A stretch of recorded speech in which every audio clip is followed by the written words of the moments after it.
I pledge allegiance to the flag of the United States of America and to the republic for which it stands, one nation, under God, indivisible, with liberty and justice for all.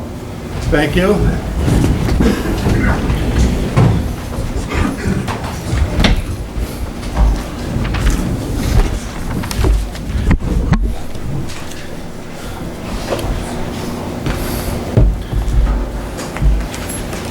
In a moment, we're going to open the public hearing on the noise ordinance. But before we do that, I just want to remind everybody during the public hearing or public comments or whatever there might be, the town board is here to listen to comments, recommendations, and suggestions.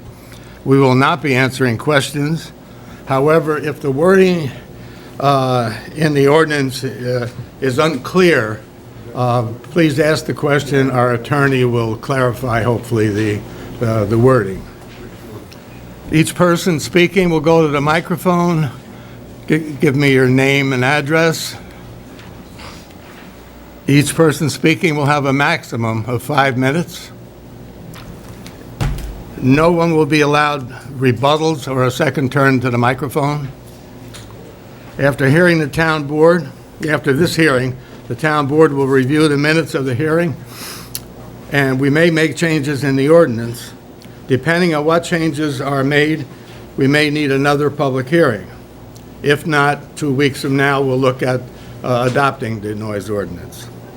Our next regular board meeting will be at 6 o'clock on October the 28th.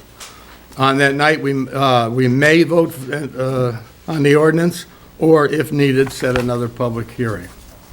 I'll ask for a motion to open the public hearing. Motion. Second. All in favor? Aye. Okay. All right, public hearing is now open. We're here to hear you. Tony? Tony Scicciarini. I live in Fort Montgomery at 10 Hemlock Street. I would like to reiterate my feelings from the last time I spoke at a meeting against the proposed noise ordinance. Now that I've read the actual proposed ordinance, I feel even stronger. After reading through, I would like to offer the following comments. Section 132-1. This section attempts to define the law that will safeguard against excessive and loud noise. According to Wikipedia, noise is defined as odd, pleasant, loud, or disruptive. All very subjective from one person to the next, and I can assure you, after years of running heavy equipment working in the quarry, my definition of loud may likely be much different than yours. Section 132-4B states that no motor vehicle can run more than 5 minutes on private property. That would mean it would be illegal for me, theoretically, to allow my dump truck to warm up and build up air pressure for the brakes to work properly in cold weather, which typically takes much more than 5 minutes. In order to drive it the 150 feet to the public highway. Tony, not to interrupt, but it's, not sure what version you're looking at, but that's 15 minutes in the last version Either way, that was given to the clerk. in order Just to for drive. clarity for everybody. For clarity, thank you. 15 minutes. In order to drive at 150 feet to the public highway, where according to section 132-5, it's legal to run it, drive it, and make noise with it. Section 123-5A. According to this section, it is the intent to restrict noise to different levels in different zones. First and foremost, this section seems to indicate the town assumes all residents own or have access to a decibel meter or would need to purchase, calibrate, and maintain one. There are literally thousands of things that make noise, and putting the burden of knowing the decibel level of each or purchasing and maintaining a piece of equipment to determine the level of each on the residents or contractors seems extreme. Also, this section is confusing because it's unclear that while warming up my possibly illegally loud dump truck in the commercial zone, how the town is going to enforce the issue of perceived noise from the truck going into the residential zone. Noise doesn't distinguish which zone it's generated in or which zone it travels to. Section 132-5, paragraph B. This paragraph indicates the noise will be measured from the nearest property line. Having been the previous highway superintendent, I've had plenty of experience discussing property lines with residents, and most have a vague idea at best where their property lines are. Unless the police officer or building inspector is bringing a survey map and a licensed surveyor with them to determine where the line is, this paragraph seems to make presentation of recorded evidence indefensible by the town in court as prescribed by Section 132-7. Section 132-8D. This paragraph lists exceptions to some domestic tools, heating oil trucks, and garbage trucks. By specifically mentioning these vehicles, it would seem the law automatically disqualifies propane trucks, tow trucks, furniture trucks, UPS, FedEx, sewer pumping trucks, private snow plows, private heavy equipment used in snow removal and other activities, U-Hauls, dump trucks for local delivery of topsoil, mulch, stone, and any other building materials, such as lumber delivery trucks, cement trucks, lawn fertilizer trucks, and landscapers, and I'm sure I've missed some, all of which would be not unusual to be used by a homeowner or a contractor. Section 132-8E2. This limits all construction activities on Sunday. This sentence appears to me to discriminate against people whose religion may celebrate on a day other than Sunday. As mentioned during my last appearance before this board, limiting Sunday work would dramatically hamper many of our blue-collar residents and constituents, of which I am one, from making sometimes much-needed improvements to their home or residence on their own to save money or for their safety, or maybe on their only day off, forcing them to either take a day off to perform the task or hiring someone to do the repairs on the designated allowable day, yet another added financial burden. Section 132-9. The section on variances only seems to complicate an already complicated piece of legislation. Section 132-11.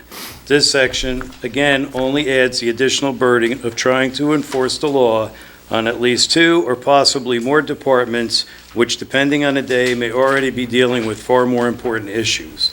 Not to mention that having a different department handle enforcement on different parts of the law would add a great deal of confusion to the general public as to who to call about a problem, and could be confusing to town personnel as to who handles which complaint of which provision of the law on any given day or time of the day. I would like to conclude with this. I've had enough experience in government to know, as much that we would like government, it can't fix everything for everyone, and sometimes more regulation is not better. When I previously worked for the town, a similar law was proposed and subsequently shelved for many of the same enforcement issues I raise here tonight. I would ask the board to vote no on this particular law, and if you feel that strongly about the need for one, please slow down, possibly form a committee with a good cross-section of homeowners, contractors, board members, and the people who would actually be tasked with enforcing it to attempt to craft something sensible, usable, and enforceable. Thank you for your time. Thank you, Tony. Tony, could the clerk have a copy of that? I mean, you spoke faster than I could write. So. Sure. I'll go downstairs and make one if you don't mind. That's. You still got the code? Anyone else, please? Who else would like to speak?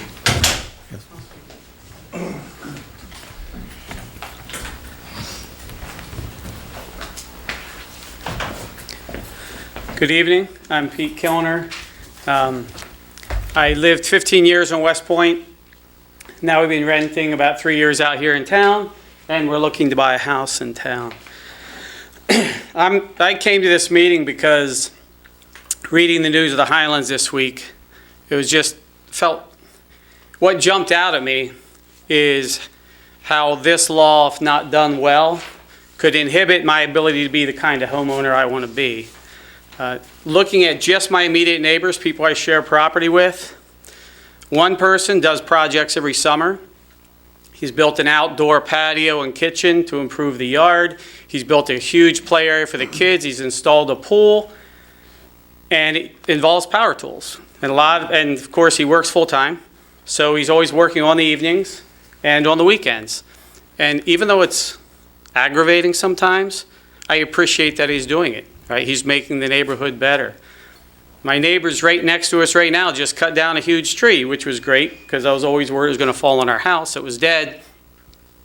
Now they've spent the last 2 weeks with a chainsaw and a splitter splitting things out. Neighbor right across the street, Mr. Carroll, power washed, this month, all of the rock. His yard is mostly rock. I have one neighbor who, when he does yard work, just blasts music for 3 hours. I've learned that's just the way he is. And so reading this, it just makes me think that, part of civic virtue is tolerating each other.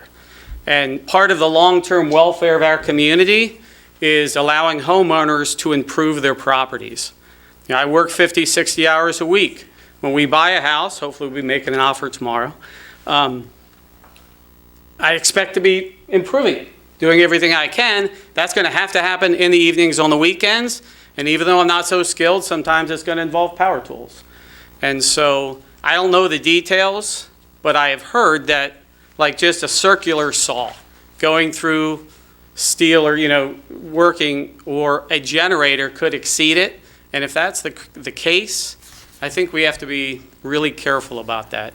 There's enough economic disincentives in this town anyway, right? A lot of times I don't go to my marketplace if I have to ask Kathy about food because my cell phone can't work there. So I go up to the commissary.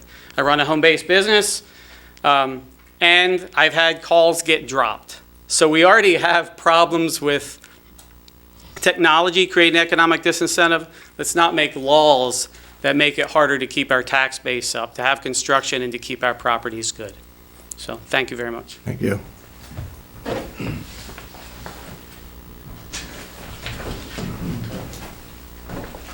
Hi, my name is Jack McCarthy. I'm building a house up on Forest Hill Road, and I built a few other homes in town. And it just seems that we've only built about a handful of homes in the last few years between Mr. Tonneson and I. And the only thing we're doing is making the community better. We do make noise. You make noise when you build a home. All you people's homes have been built. There was noise made when your homes were built. That's just the way it is. It's only for 3 months. The construction part of it is the way it is, and then it usually calms down. And I just think that you should think about passing this bill. Thank you. Thank you. A few people have come in since I made my little speech on procedure. Anyone that would like to speak has 5 minutes at their microphone maximum, and I need to know your name and your address. So who's next? My name is Jim Conley. I live on Canterbury Road, and I'm in business 49 and a half years, and I have trucks.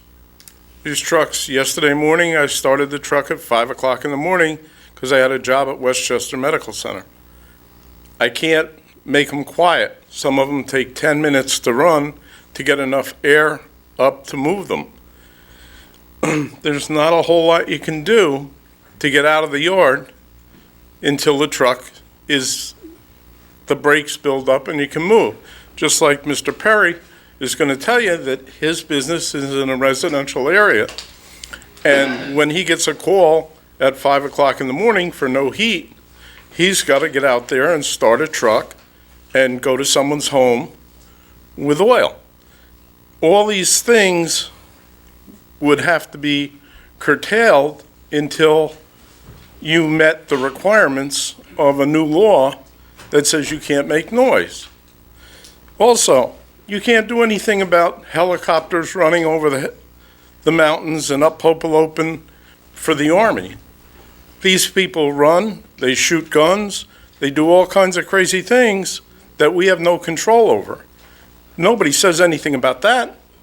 They just deal with it. Well, that's what you have to do. Unfortunately, we have certain things in this area that we have no control over.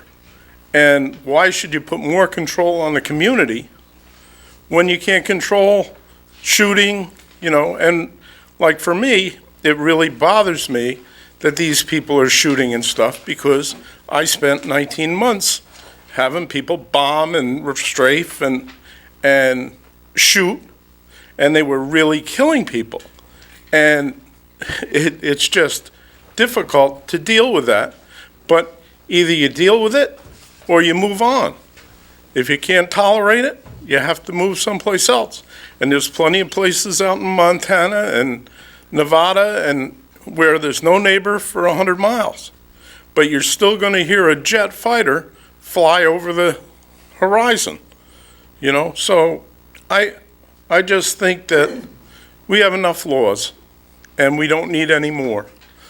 And people have to be, if you have a problem with a neighbor, walk over and say, geez, do you have to start it at 4 o'clock in the morning, or do you have to start it at 9 o'clock on Sunday? And maybe they can accommodate you. But you don't need more laws than what we have, and we have enough inherent noise to deal with. So I think your law is a waste of time. Thank you. Thank you. Tony, you need a code, or you got it, do you? Yeah, okay. Yeah, okay. Anyone else? Yes, please. Hi, my name is Marlene Conley. I live in Fort Montgomery on Canterbury Road. And I'm mainly concerned, I don't know much about the law because my son read about it in the News of the Highlands. And then I read from Facebook about that there was the meeting tonight. So I just want to bring up one thing. My husband and I used to live in Cornwall-on-Hudson. And unbeknownst to us, there was a law that all garbage cans had to be in by 3 o'clock in the afternoon. A real law. We never even knew it. And I had the police come to the house one day. We had a neighbor across the street who was a retired state trooper, an older man. And he called the police on us because we had our garbage cans out past 3 o'clock. Well, unfortunately, sometimes you just can't get home in time to bring the garbage cans in. So it turned out the police would come to the house and they'd say, Mrs. Conley or Mr. Conley, don't worry about it. We just have to come because he called. And he did this time after time. We lived there for a number of years, that to the point that it was so overwhelming. And he did other things too, like if your cat went in his yard, he killed it, okay? So we ended up moving out because of this man. And I would just hate to see that people have to move out because there's this law, and my husband started his truck at 5 in the morning, and now the police come because they have to come and say, you're not doing what, there's this law and you can't have it, the noise at 5 o'clock in the morning. So that's the part I want to say, is you never know if you're going to have this neighbor who will call the police every time.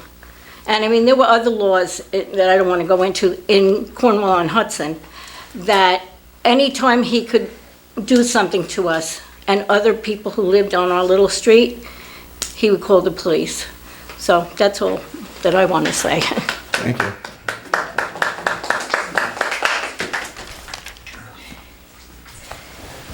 Annie? No, go ahead.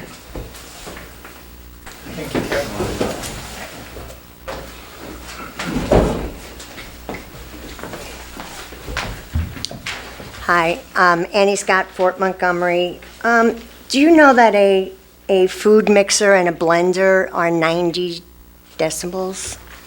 That thunder at 120 can cause immediate damage. I mean, I think, like Tony said, not to beat the dead horse, the law really needs to be looked at. I'm not opposed to having a noise ordinance, but I believe it needs to really be fine-tuned. Concerned about the extent of frivolous suits brought against the elderly for keeping their televisions up too high. This is what this type of law written this way will unfortunately produce. I think unless you do some really in-depth research, it's too much of a knee-jerk decision, and we already know we have laws in effect that has been the case. So I'll hope you will consider it wisely. Thank you. Thank you. Well, my name's Kevin McCarthy, and I have a local tree business in town. And my machinery is extremely loud. You can hear it all over the valley. If I started on top of the mountain, you can hear it on the bottom of the mountain.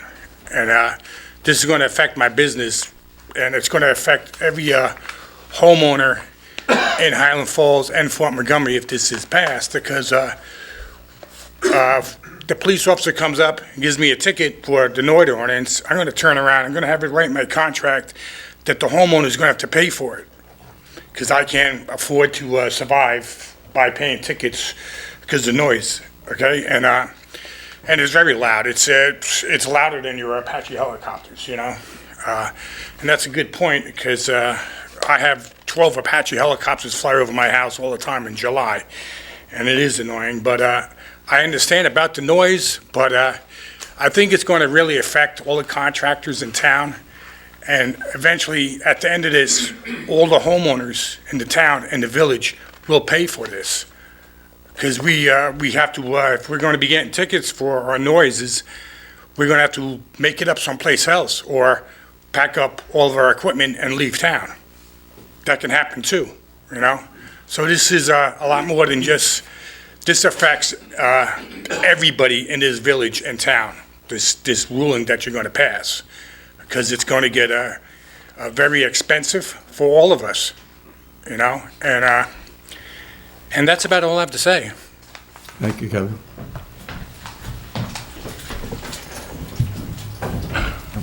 I got somebody coming. Oh, sorry, Joe.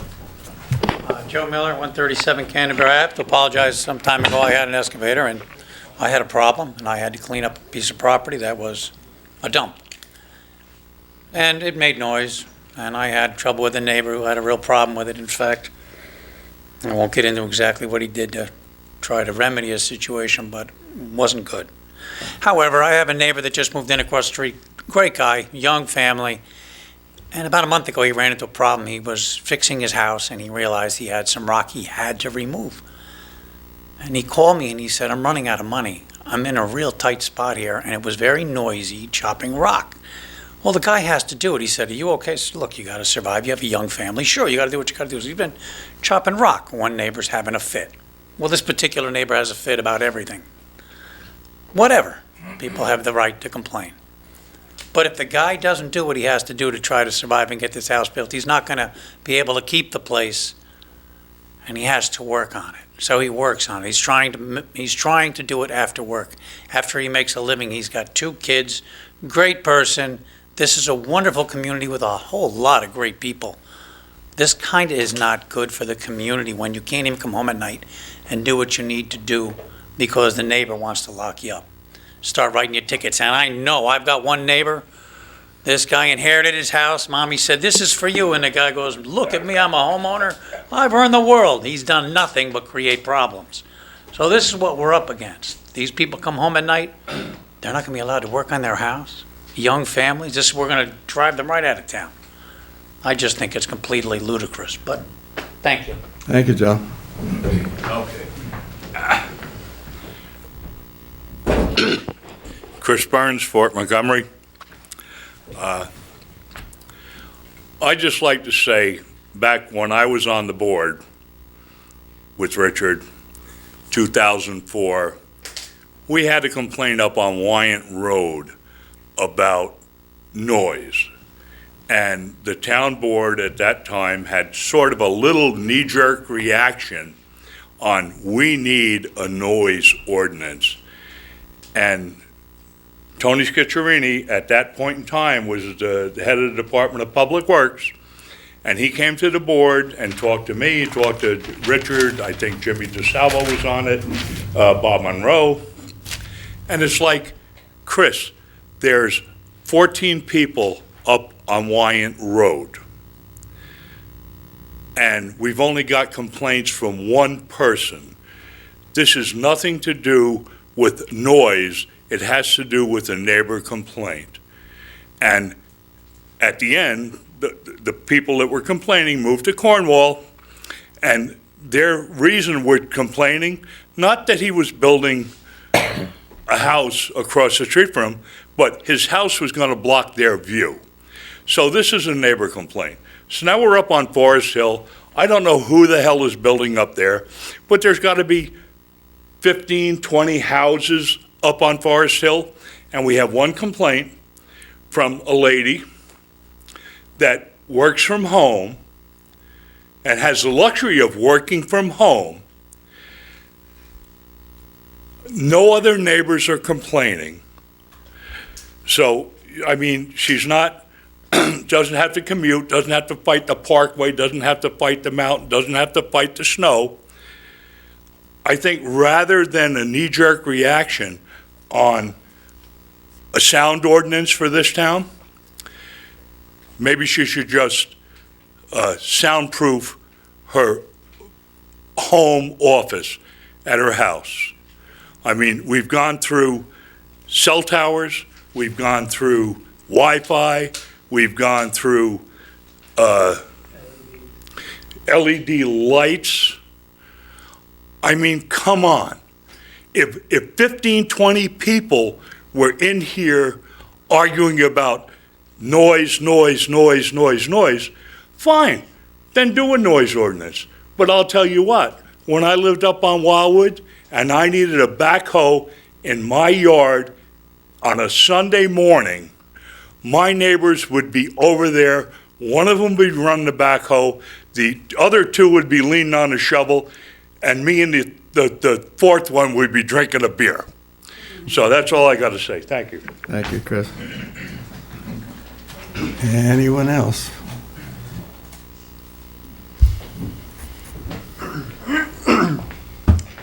Dave Tonneson, Forest Hill Road. At your last meeting, I was one that got up and spoke and warned the board that they should be very careful when they implement a law such as this. It's pointless for me to repeat what I said last time because I'm sure all of you remember it. I'd like to focus my time on the individual ordinance that you're proposing now. First, I'd like to start with section 132.5. Number one, in all of the R zones, it allows only 90 decibels of sound during the day. I'm not an audiologist, but I did look it up, and I think somebody mentioned it. A skill saw, before you start cutting the wood, puts out 90 decibels of sound. When you start cutting it, it puts out more. That technically is in violation during the day in a residential zone. John Jones comes home from work and at 5 o'clock in the afternoon wants to build a doghouse for his dog, and if he's a neighbor that wants to needle him a little, he can call in a complaint because the sound is exceeding the decibel rating. I think that's bizarre. 132.8 on the exceptions, number D. There you've listed homeowner operations are exempt. And I think that's fine till you got to the word tools, and then you listed only 3 power equipment tools that you could use. If this local law operates like the zoning ordinance, where something is specifically permitted, it means everything else is specifically prohibited. That would eliminate pressure washers, it would eliminate all kinds of other tools. I think it's bizarre to put that in there. It was interesting that it also exempted the delivery of fuel oil. My house is heated with propane. I know the sound of both. My delivery truck with propane makes a lot more noise than Richard Perry's truck does with fuel oil. Why that's in there, I don't know. I think all of those things could be eliminated and still have it function the way you intended. In E number 2, on all of that list, it would not exempt any person from working on a Sunday. It would restrict that. that puts a religious tone into this law. We have to be equitable with all religions in town. And picking Sunday, I don't think is proper because you're eliminating all the other religions that may have some other day that they think is their Sabbath. On 132.9 on variances, in that it provides for the building inspector to have the ability to provide a variance from the sound ordinance. That could work. I troweled concrete when the concrete didn't cooperate at 3 o'clock in the morning. I've done it at midnight. I did it at midnight once on New Year's Eve. Never had a complaint. 49 years I've been building around town. It's in the last couple of weeks is the first time I've ever had a complaint. Neighbors are understanding normally. When you added the ZBA in as an a body that could exempt people, I don't understand it. The Zoning Board of Appeals is there to hear opinions, determinations from the zoning ordinance. This is not an amendment to the zoning ordinance, it's a local law. So I can't understand how they would be one of the ones that could give you an exemption.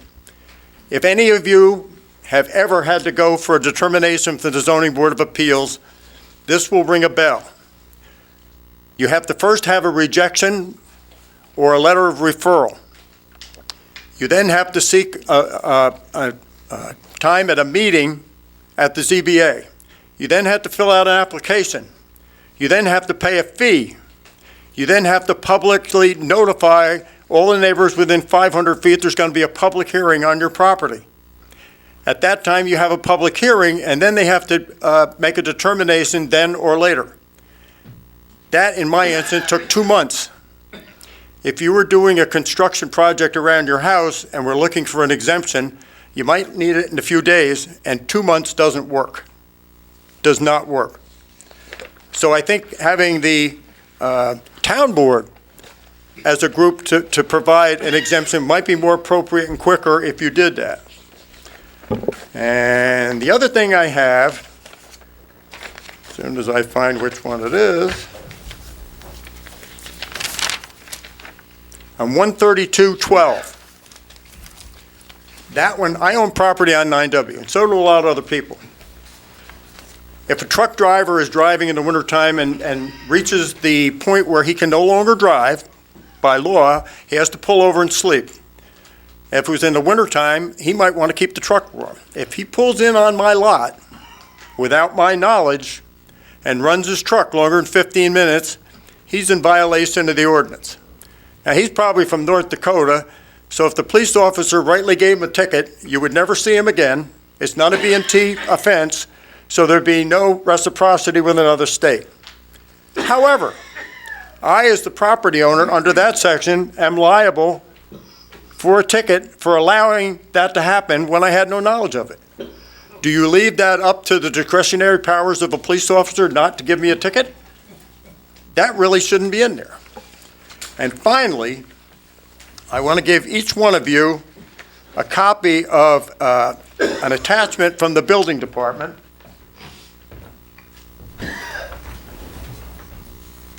You're at 5 minutes, Dave. You may have even seen it, right? Now, what I did was I highlighted the last paragraph. The reason I mentioned this is this really has very little bearing on the ordinance. But what it does say is that construction on Sunday and holidays is not prohibited, not prohibited. I have been visited by the wonderful Town of Highlands Police Department with some extremely courteous officers in the last week or two because somebody misinterpreted that and thought it said it was prohibited. They left off a word.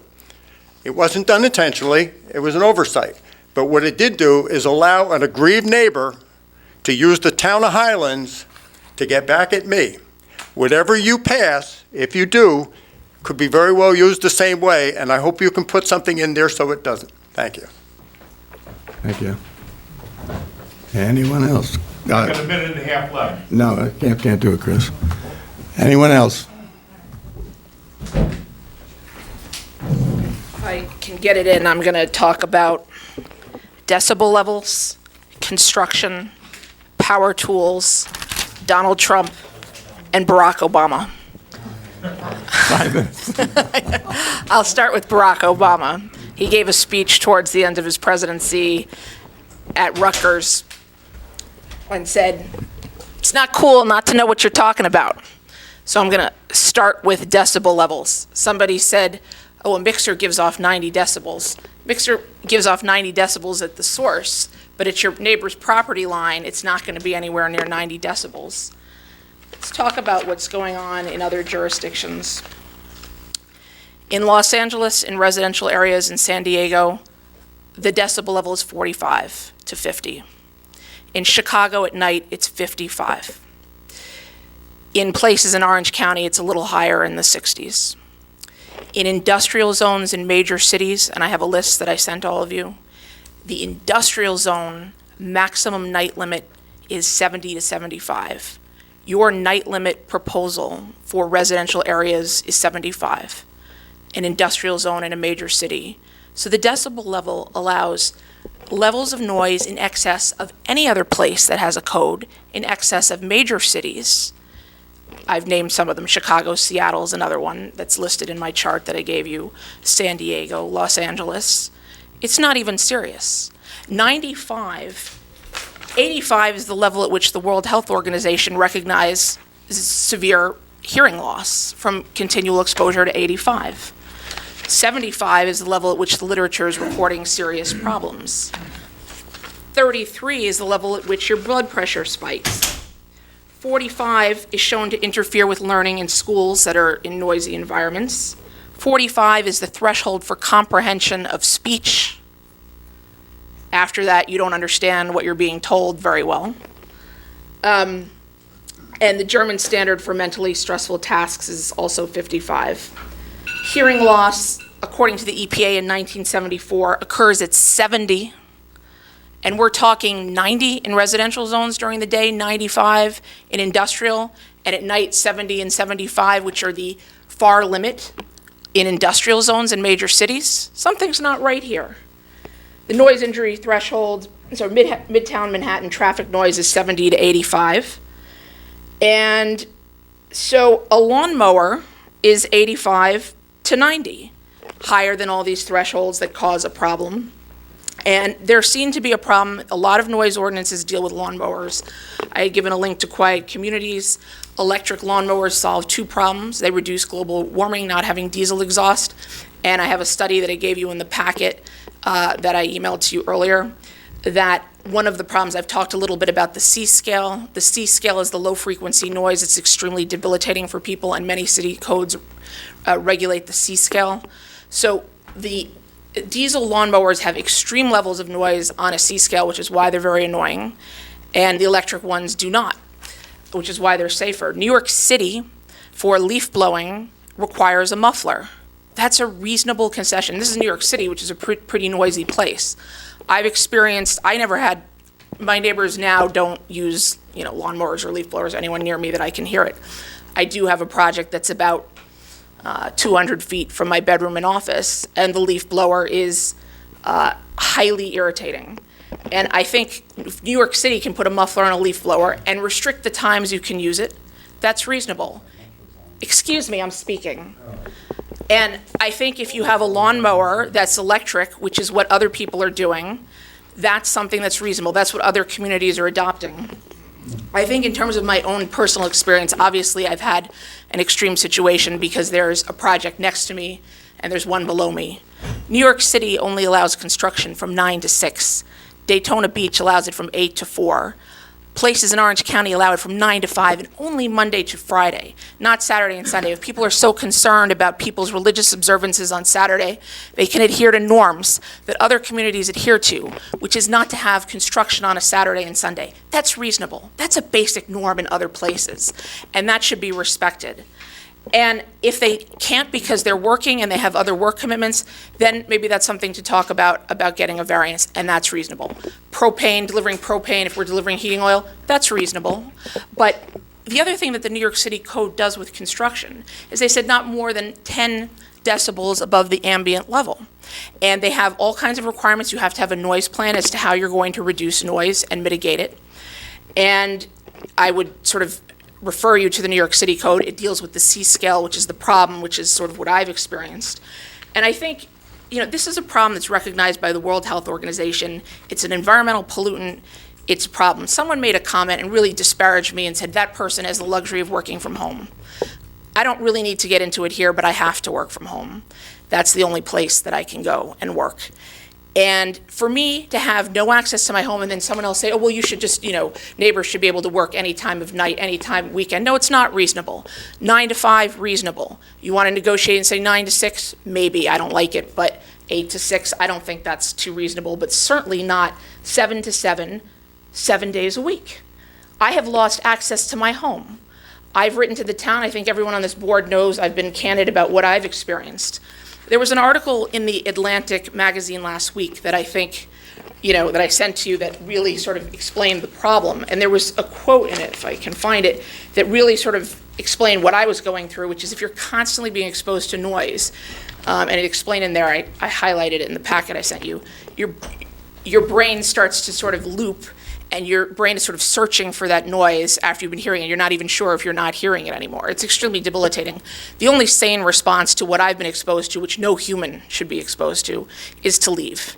This isn't about a neighbor complaint. This is about being fair. Mr. Conley said, well, if your neighbor, you work it out with your neighbor. If your neighbor's position is that you have no rights, and if you ask for a little common courtesy, like tell me before the diesel exhaust is turned on, and tell me before, you're gonna turn on a driller or noise, and they say that's harassment, that neighbor is practicing law without a license and thinks they can do whatever they want on their property. We need laws to be able to be fair and to be fair to everyone. I think there's some reasonable things that were said about, propane tanks, things, that if people are doing work, but it is not reasonable to be exposed to noise 7 to 7, 7 days a week. And for people to say that is not reasonable. It's not right and it's not fair. Again, I refer you. Thank you very much, but you're beyond the 5 minutes by a couple of minutes, so Okay. thank you. Thank you. Anyone else? Yes, sir. Yes, sir. I'm Michael Sussman from Goshen. I live in Chester. We have a noise ordinance, and Ms. Coppolt had called me and asked me about a review of this one. I just had a few comments. I don't want to be repetitive. I agree with comments made by several of the gentlemen that a Saturday and Sunday ordinance is a fairer ordinance than one that just singles out one of the 2 days. We know both days are used for religious observance. Ordinances in Orange County, which I've studied, and there are approximately 12 of them through the county. In your provision, which is 132-5, 1 and 2, where you have 90 and 70 and 95 and 75, the average in the county there would be 70 and 55 for both of those, not the kind of deviation and the height that you have. Commenting on the construction issues which were raised and the motor vehicle issues raised, 132-6, as you've written it, specifically adopts the New York State Vehicle and Traffic Regulation as your regulation on private roadways, which again has been done in other communities and done successfully in other communities. I don't see why people in this community would be disadvantaged by that. With regard to construction activities, a number of the gentlemen spoke about here, E2 specifically exempts construction activities from 7 to 7, 6 days a week. I believe that many communities have had a 9 to 5 or 8 to 5 type restriction, understanding that 7 to 7 is excessive, and have tried to limit that to 5 days a week rather than 6.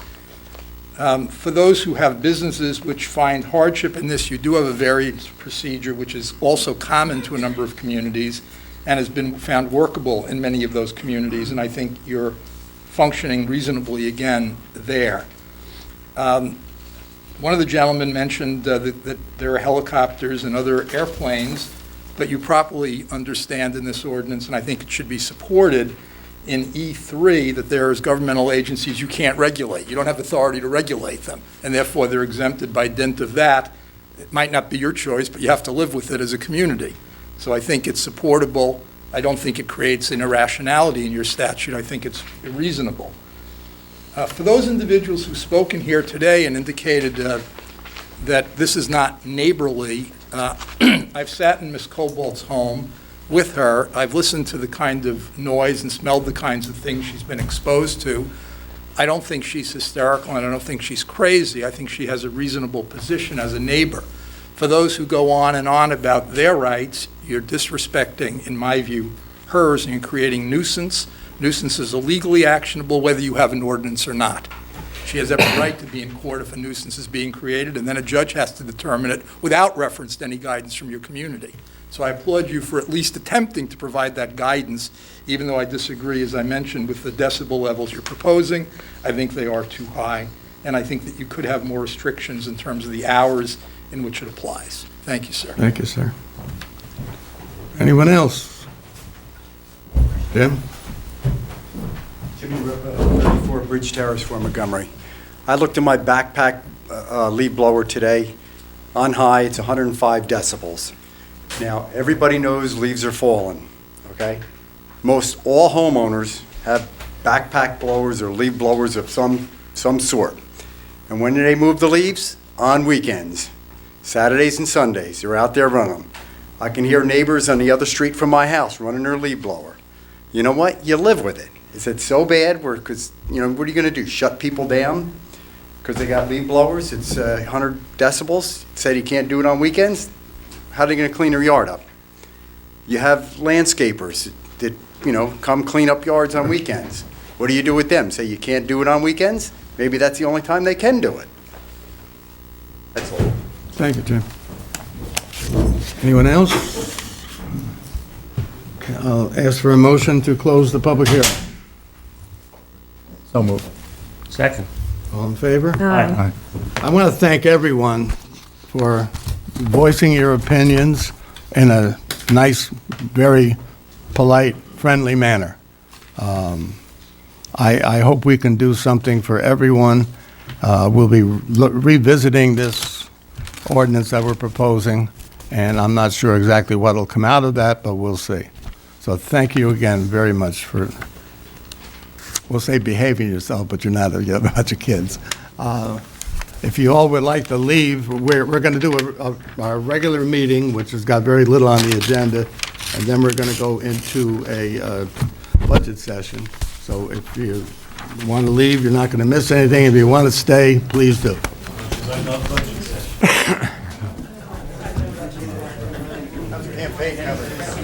Good, sir. How are you?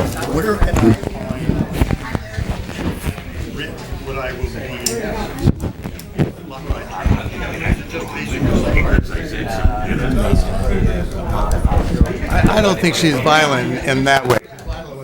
It should be in the code in the clerk's office, but otherwise I can, where you can go on e-code. You know, Did they change? in 2000, yeah, a while ago they did a simplified.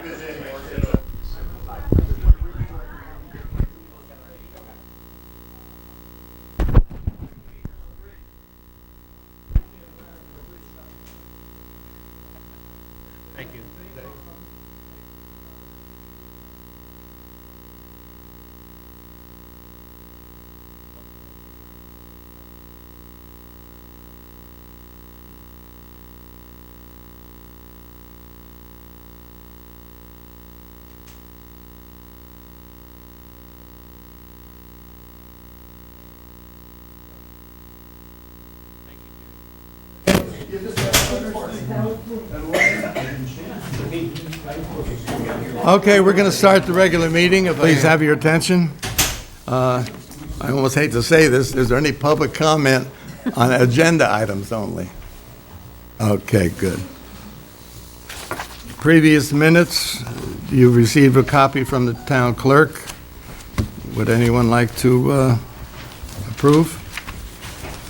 So moved. I'll second it. Okay, all in favor? Aye. So carried, thank you. That was for all three, right? I'm sorry, what? That was for all three of them?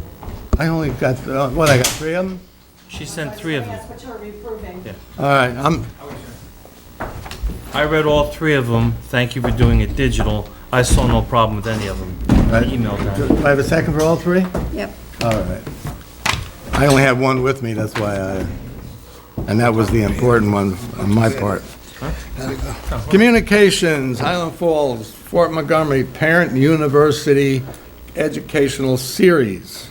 Attendance is free. It will take place on the second Tuesday of the month at the Highland Falls Intermediate School at 6:30 in the auditorium.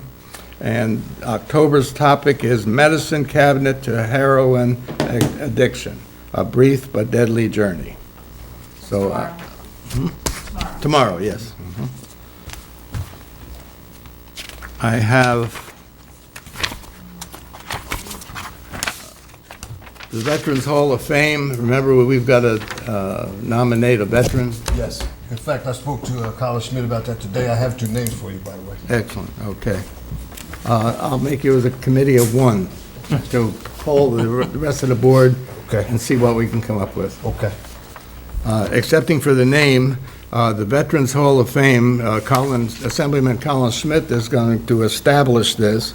He's going to have his first ceremony on Monday, November the 18th at 6:30 at the Orange County Emergency Services Auditorium in Goshen.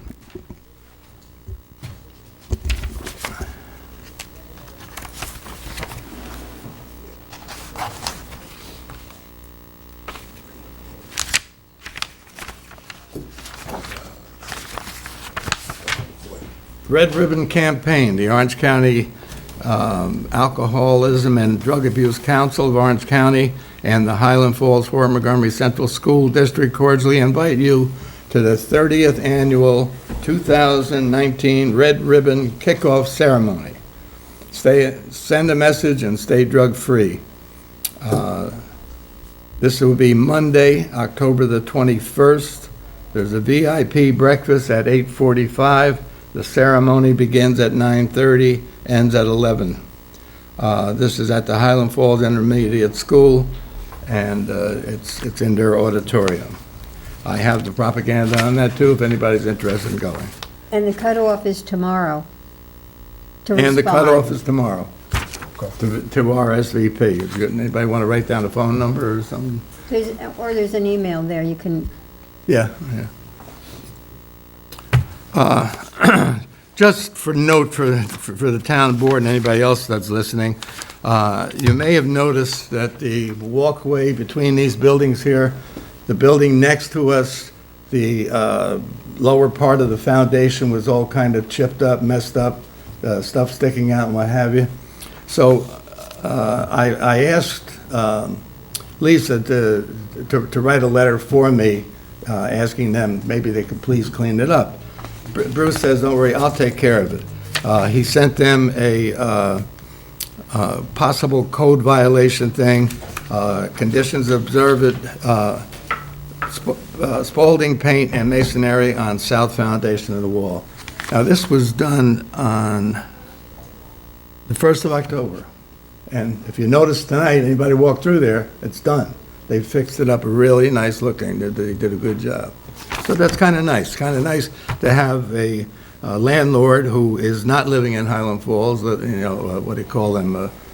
Absentee. Absentee landlord, jump right to and take care of it for us. I appreciate that.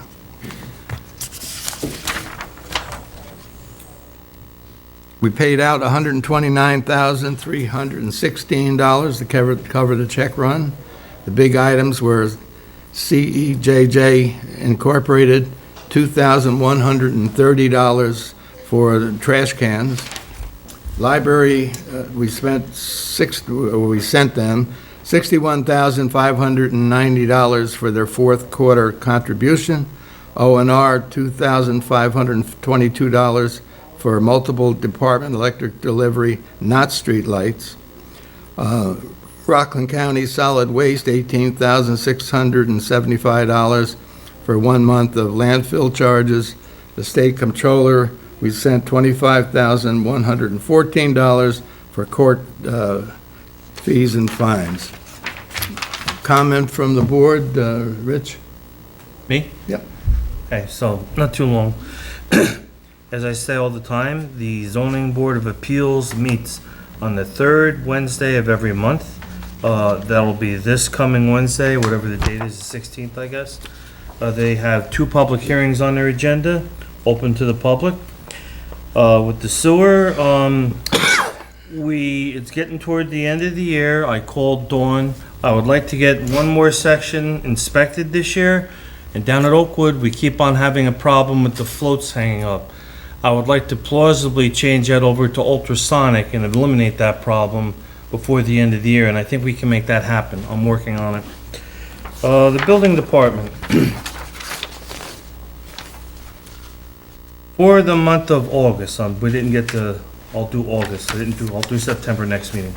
There were 19 permit applications received, 14 were issued, 1 CO was issued, 25 building permit inspections, 2 fire inspections, 49 advisory notices and violations were issued, 12 were completed, 7 municipal searches, 1 zoning variance application was received, 1 planning application was received, 10 FOIL requests, 88 total number of physical inspections. As you know, I'm a member of the Citizen Environmental Advisory Committee. They met last Friday. I was unable to attend. Olga can bring us up to speed next time she comes, and I'm sure you're all going to comment on it. It was a pleasure going to Jack Stevens' retirement yesterday. I'm sure board members will have more to say about it, and it was very nice. Thank you, sir. Ty? One thing I have this evening, good evening, everybody, is want to continue to echo the great work that the center is doing in behalf of the senior citizens. I talked to some seniors this past weekend as I got around town, and a lot of them are really appreciative of some of the trips and things that's going on, and so just want to give the credit to the folks that it's due, and that's the people at the center. Also talk with, as I said, Assemblyman Carla Schmidt earlier about, this probably falls in the realm of recreation, about some youth programs and potential grants to look at, enhancing what we're already doing. I think Aaron's doing a phenomenal job, by the way, but there are some areas that we could probably strengthen him with, and the Assemblyman is willing to partner with us to try to help in that area. So other than that, that's all I got for this evening. Thank you. Jim? Along with Councilman King, I agree, the center is doing a fantastic job for the seniors in the community. And the party for Jack Stevens was really a delightful affair. And Jack was a very good member and employee of the town of Highlands, and we're going to miss him, although I'm sure he will stop by and say hello occasionally. And then I attended the 20th anniversary of the farmers market. And that's amazing that they've been doing that for 20 years, and it's bigger and better than ever. And they have a very committed committee who I'm sure are working or looking or thinking about next year already. They do a fabulous job. Planning board meetings are the 3rd Thursday of the month at 7 o'clock. They're very interesting. If anyone just wants to see what goes on, they're open to the public. And as far as the police department goes, if the chief has any report, I'm sure that he will give it. Rich? Just that been in contact with the highway department. They're getting ready for the fall and winter activities with the new hire. The department is going to be reorganizing and hope to handle more activities in-house. And again, as it's already been mentioned, we did have a retirement party for an employee who had been 37 years with the town. I won't mention his name because I think we want to acknowledge him later, but anyway, it was a nice affair. Well deserved. I think it was outstanding that the entire town board was there, and I think everyone spoke on the town board. And Tony Schizzarini, he spent more time there reading off of his speech than he did here tonight, and he was long tonight. I had one alibi about the farmer's market. I also attended, and thanks to the Vision for the invitation to speak. And but I was very impressed with the fact that they have a heck of a team there with Olga and Karen, Gwendolyn, and probably many others. But that is really, really, really something that I've seen grow over the 5 years I've been back home, to the point where I met 2 new people, or new to me. They've probably been in the community about a year, live out in Fort Montgomery. But they mentioned how this was a great community because of these kinds of things, you know, coming to the farmer market and getting a chance to meet people. So I just wanted to just once again echo my colleague and say great job to those folks, and hopefully I'm around for the next 20-year anniversary when they have it. And you know, along that same vein, the Chamber of Commerce and President Jim Maudlin are doing a very good job of trying to regenerate the village and the town outside of the village and bring in businesses, and there's a lot of enthusiasm in that group. Yeah, good We're point, fortunate because to have them. that's a very good point, June, because I do, as you probably could guess, get around to other communities, and so I compare some of these things that's going on and see what we could take away as lessons learned and bring back to our community. So what I've seen is, again, that chamber and those other folks have deliberately done a bang-up job to bring this thing up, and folks are now coming to that as a destination from other communities. And we just need more of that, because there's a lot of good things going on in this community. There are.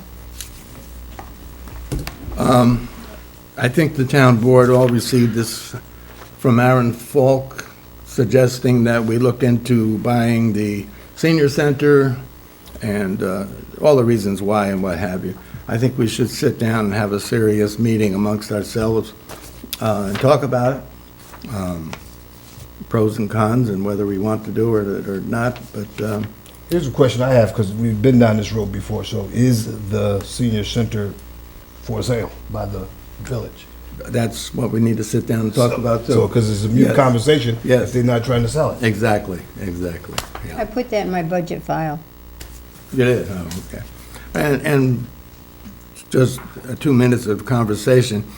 I'm not, as town supervisor, I'm not interested in putting money into the village building, even though it's being used for town and village. If they want us to buy it, they can make a serious offer and come up with a contract, get permission from community development, and then we can look at it very seriously. And I think it needs to be clear to the community, because I think sometimes it's not, that the building currently as it stands has been purchased by a grant that was given to the village of Highland Falls. No one's name is on that grant that sits on this board here, and it's all village property at this point in time. And, oh, by the way, I don't believe we even have access to that building, if I'm not mistaken. No, you're not mistaken. Okay, so it's not ours, by the Yeah. way. But what we have done is created programs that all seniors in this community, no matter where you come from, what you look like, get to participate in, because you don't have to be a part of a club to be serviced by the programs that the town of Highlands have put together and administered through the center. So that needs to just be clear. And finally, I have, if you remember, Sean Boyle, ambulance corps, he resigned. Then he got back, I called him up. He thought he still wanted to resign. And then I got a letter from him saying that he would like to be put into the pool, which could probably service the ambulance corps and him with his anticipated surgery. So I want to talk one more time with the ambulance corps to see if that's all right, putting him in the pool, and we won't accept his resignation. And I don't want to get rid of a good man. He was an EMT. He has a personal problem with surgery, and I'd like to hold on to him. Bob, That's there's a- one yes. thing I forgot, just real quick. Kelly and I met with Michelle Reese, who is helped me, Kelly, from, what's the name? Energy. M&R Energy. That's not who we use at the moment. She's a broker. There's supply and help me with the other one. Delivery, supply and delivery, okay? Delivery, we have no control over. It's Orange and Rockland on the wires. I think everybody got the email. She might be interested in speaking at our next meeting, and we can consider the per kilowatt prices. And there was a presentation that June attended by Jeff Demansky, which was the community aggregate. I can't remember what it's called. Basically, it's green stuff. It's not a joke anymore. I'm not recommending we go down that road, but the kilowatt hours are competitive, and both are better than what we're currently paying now. I'm not going to say the numbers because there's collusion involved on public TV. Thank you. Did the chief wants to have be at the any 28th. comments? Yes. I said, did the chief have any comments? I'm going to get them. There's one other thing. I received a letter today, an envelope, and it's, I wish I could remember. You remember the name of that one you gave me, the big envelope?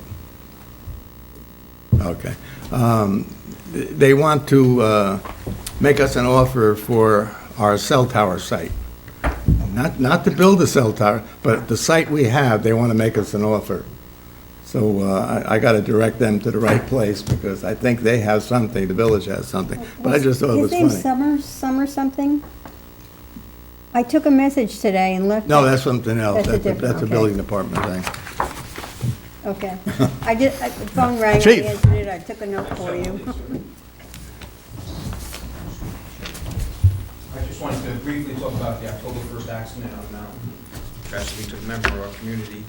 Because it's an investigation, I'm not going to get into any details, but I just want to commend our folks that were there first. They held down the scene, and then our partners, Cornwall and Hudson, Cornwall and Highland Falls, for taking care of traffic, and of course, the New York State Police, who brought a large contingent of folks in. And I think we had to turn the investigation over to them, but we stayed involved for the days following, and they brought it to a successful conclusion. So we'll just see where it goes from there. That's one thing I want to mention. So just say good job Have to your anything to- officers on behalf of Shall the I, sir? board. Have anything for the chief? Anybody?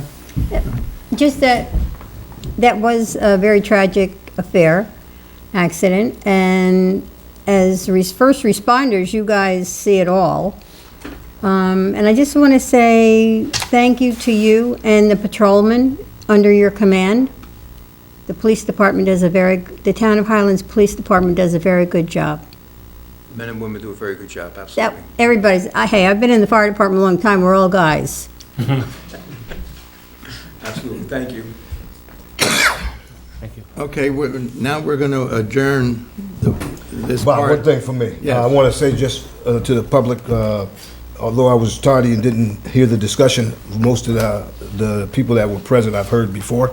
And oh, by the way, that I have done some research on this issue as it pertains to other communities, the town of Cornwall, the town of Marlborough, the town of Newburgh. And as we get ready to go in our discussion, I will have a recommendation. I just wanted to be publicly known that I'm engaged on this subject. Thank you, sir. So rather than adjourn the meeting, I would like to just close this part of the meeting, and we'll open up a budget meeting in 5 minutes. Okay. We're gonna set up out there like Yeah. we usually do? Yeah. Okay. I'll move to close the regular meeting. Second. All in favor? Aye. Okay. And our next one is just Tierney, the you can get out of workshop. here.